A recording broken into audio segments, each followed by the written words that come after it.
Okay, so the last thing we're going to cover today is electron dot structure for this chapter.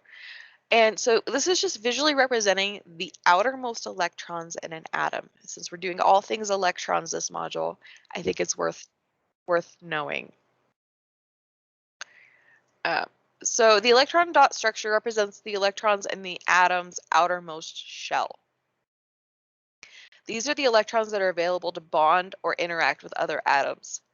These are also always S and P shell electrons or S and P block electrons because D and F nest inside of the S and P shells. They're always a lower energy level, remember? And so they're always going to be slightly smaller. And we usually leave out the elements that have incomplete D and F shells when we do electron dot structures because they do some pretty funky things.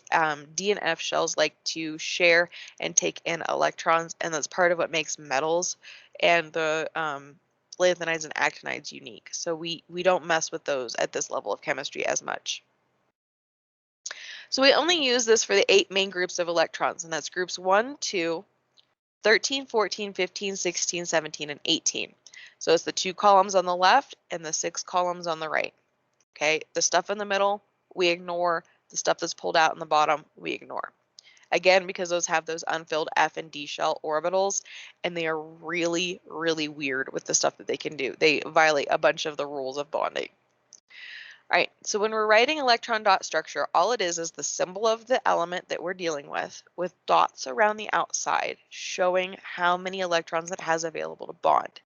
Now, everything in these groups follow the same dot format, so all you have to do is swap out the symbols from the examples I'm going to show you now. So group 1 has 1 electron available to bond. Group 2 has 2 electrons. Group 13 has 3 electrons. Group 14 has 4. 15 has 5. 16 has 6. 17 has 7. And 18 has a full valence shell of 8 electrons. There's one exception to this, and that is helium. Helium is too small to have a full valence shell because it doesn't have a P block to it because it's only on that 1s energy level, so it only ever has 2. Okay, so even though it's a group 18 element, it's a noble gas, acts like a noble gas, does its thing like a noble gas, doesn't bond like a noble gas. It looks like a group 2 element. Okay, the only reason it acts like a noble gas is because it doesn't have any higher energy levels. It has no P block or no P shell to take in extra electrons. Okay, now you do not have to draw these in the exact way that I put them up here. A general rule of thumb is as long as you don't have more than 4, you try to spread them out. So like in the first group, obviously you only have 1, so it doesn't matter. But second group, I put them on opposite sides of beryllium, Be, and that's because those electrons are going to want to spread out. So that's where they're naturally going to be. Same thing with boron. We just make a triangle. Carbon is balanced with 1 of each on each side.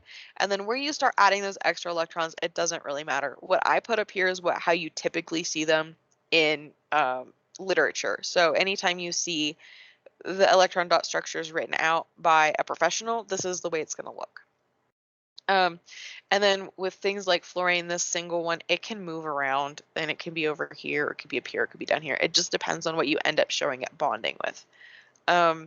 Same thing with oxygen, those can move around, but they're usually at that angle to each other because that's just how they are in real life.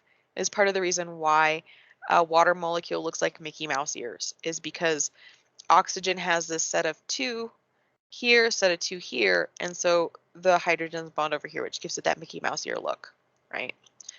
All right, so that's it for electron dot structure. I know this one was pretty short, but the lesson before it was getting really long, and I didn't want to stick everybody like with 15 minutes of nonstop talking.